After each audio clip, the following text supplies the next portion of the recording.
Magandang araw sa inyong lahat mga kaibigan. Para na kayo, tayo magluluto ulit. Ito naman ang aking titirahin ngayon. Sinaing na baboy na may kaunting tulingan. Aba, ay lagi nang ang ginagawa eh. Magsasaing ng tulingan na may kaunting baboy.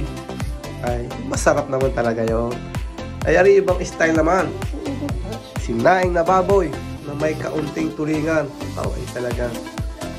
Pag hindi ka rin naglaway sa padaling are, kailangan na.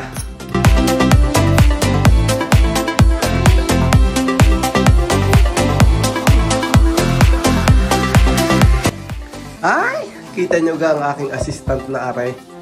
Lagi namang akuyabit na eh. Pagka okay, dadali ng papagar na eh. Lagi nang kasali sa liboy-boy. Aba, kaya eh. Baka matututo at pag natuto hindi siya ng aking tagaluto. Lahat. Kita nyo ga? Good job naman daw ang papa eh. Ay siya ka.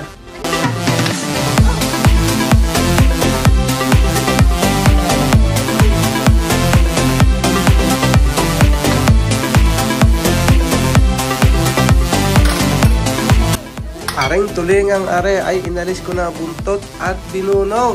Aba, yun ang kasabihan eh. Para daw ikaw ay hindi mailay, tanggalin ang buntot at bunutin. At saka pipit-pitin ng kaunti bago lutuin. Yun ang sabi ay hindi sumunod sa nakaugalian. Kular na sinaing din lang naman aray. Pagkakaiba nga ala ay di madami yung aking baboy. Mag-uumpisa lagi sa tiniyong kalamyas. Ikaw talaga naman. Pag-aring tiniyong kalamyas na aray, yung paasin ay talagang panalo. Saka siya naman aray ang ginagamit. Sa amin, ay awan ko sa inyo kung anong inyong ginagamit. Basta sa amin eh, aray ang mabintang pampaasin sa sinaing. Ay, kita nyo ba? Talagang ang tabay nangingindat eh. Aw, aring tulingang aray. Pauupuin ko lang din sa tabang aray. At pag aray nalutaw, tihang kaw. Ay, kainaman pagmamantika sa dami ng tabang yaw. Ang lalagay ko din ay aray, bawang laang. Bawang at saka tubig. Siyempre, walang tubig. Hindi, nasilap ang ilalim.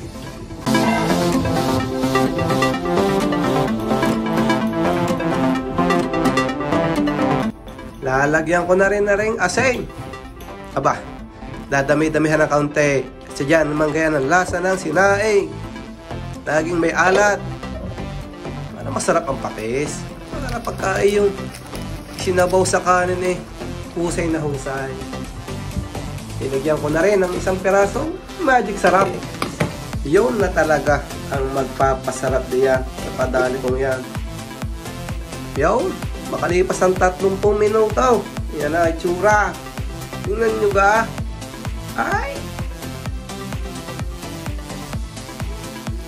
At ari naman ang pang 1 oras at kalahati ng nakasalang.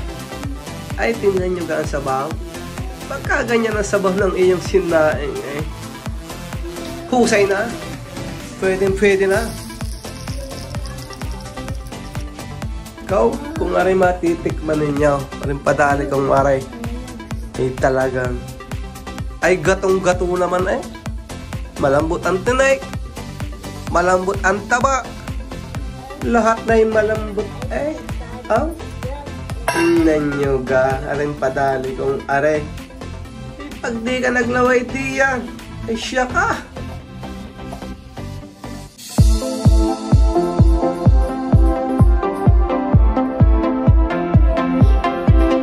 O siya, ating titikman na are.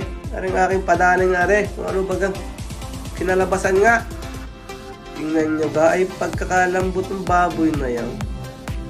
Siya, tayo na how.